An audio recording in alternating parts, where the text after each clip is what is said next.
Well, that was an interesting couple of days. I'd hoped to do this as a bit of a vlog, but it's been quite an intense couple of days, not to mention the fact that I happened to pick the worst weather for a winter skills course, so I didn't catch much of anything on camera over the last couple of days, to be honest. Typical. It's been the perfect winter weather here in North Wales the last 10 days, with a decent amount of snow over the mountains. But right now, as I leave, a violent winter storm's just about kicking off. It's about reaching its peak in the next couple of hours as I drive home. Still, it's not stopped me from picking up the basic winter skills needed, understanding the equipment, techniques, everything else I need for a safe and fun day out in the snowy mountains of the UK. So that means it no longer stops me from going out and getting up in the hills and continuing my training towards the 3 peaks, albeit in a different way to how I'll actually be tackling it on the day. To be honest though, none of that matters. Going up in the mountains in the snow it's one of the most incredible things you could probably ever do. So this is just more of a quick video just to let you know that there'll be some interesting walks ahead up there in the mountains in the snow, or even in the worst conditions now.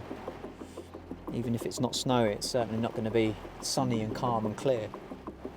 And that my training continues in that preferred environment, and hopefully I'll be able to bring you some incredible footage of those experiences, having been taught how to use crampons, ice axes, additional navigation techniques, particular to winter navigation and winter weather. So here's to bringing you more of the mountains in less than ideal and less than perfect conditions, which ultimately makes it just that little bit more interesting. So just a little bit about the winter skills course that I did up at Plas y Brenin in Snowdonia in North Wales. It was a 2-day course. There's an option to do a 5-day course, which is a bit more involved, but I thought just the introductory element, just to get me out on the hills, would be enough, at least for a start, though I've got a bit of a taste for it already, and I'm thinking about doing some more, but as always, more about that later.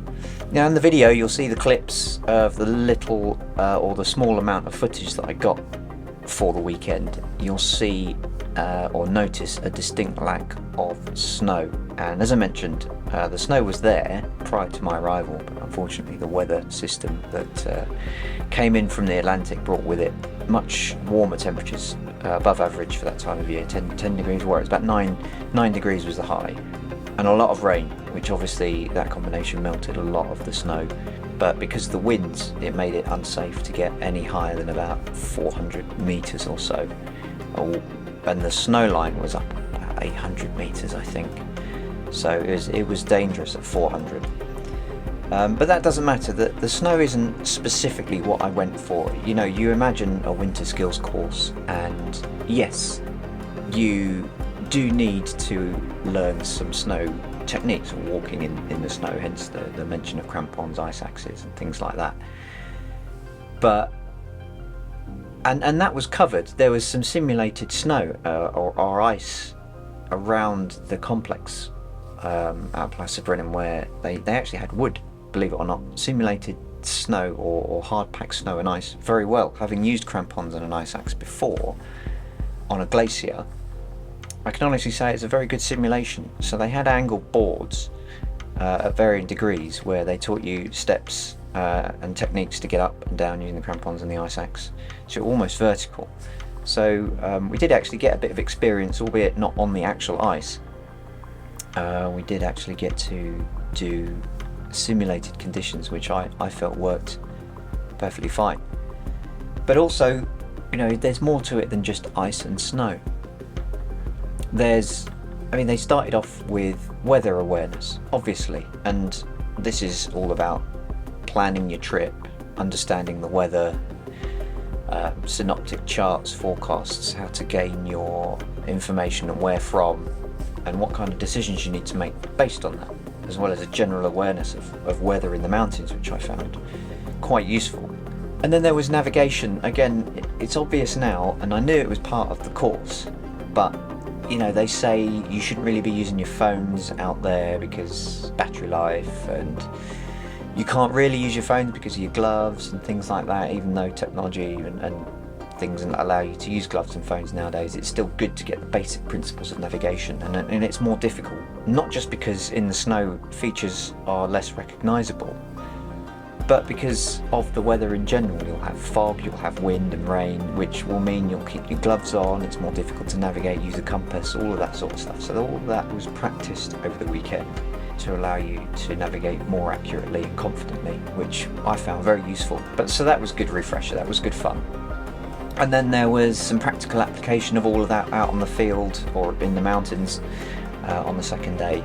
As you can see from a lot of the footage, it was very wet, very windy, so that made it challenging, but it made it quite exciting, and to know that you can do it as well in those conditions was very nice to be able to come back and say I can do it.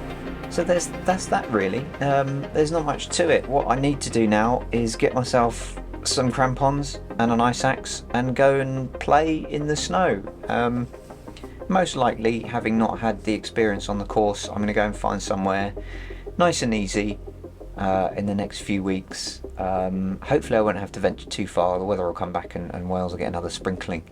I can venture up back there, maybe further towards the north of England, the lakes, and if needs be I'll go up to Scotland and wander around there, and then gain some more experience, and as I do, you know, go up higher, steeper, further, and see what experience I can gain from that, and see where it leads from there really, because I can imagine that, you know, doing the training for the 3 peaks, as I said, I'm going to be doing it in the summer, so these winter skills aren't specifically useful for the 3 peaks challenge. They just allow me to continue walking in the mountains in the winter and training, but I'm getting a taste for it already. And I just think the mountains in the winter with the snow and the ice in less than ideal conditions are absolutely amazing, and I think this is where I might start branching off. There was a lot of talk about, you know, where do you go from here on the course afterwards, and climbing and mountaineering was mentioned, so I think this is all something that's potentially on the cards. But yeah, I'd recommend doing a winter course if you're a summer hill walker. Even if you don't get up in the snow, I would say it's very useful as a recap for information or experience that you've had from summer hill walking, and it also gives you those skills and the confidence to at least start to learn to use them in anger, which is what I'm going to do. Obviously picking the nicer days to start and then building up my experience from there. I would recommend anyone who has even thought about doing winter hill walking, mountain walking, to do one of these courses so that you know what you're doing at the very least and know what to expect when you go up in the mountains in the winter.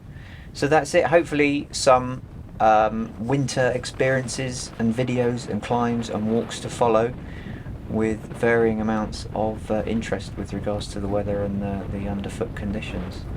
So I'll leave it there, and I will meet you on the next video on a walk somewhere in the future. Laters.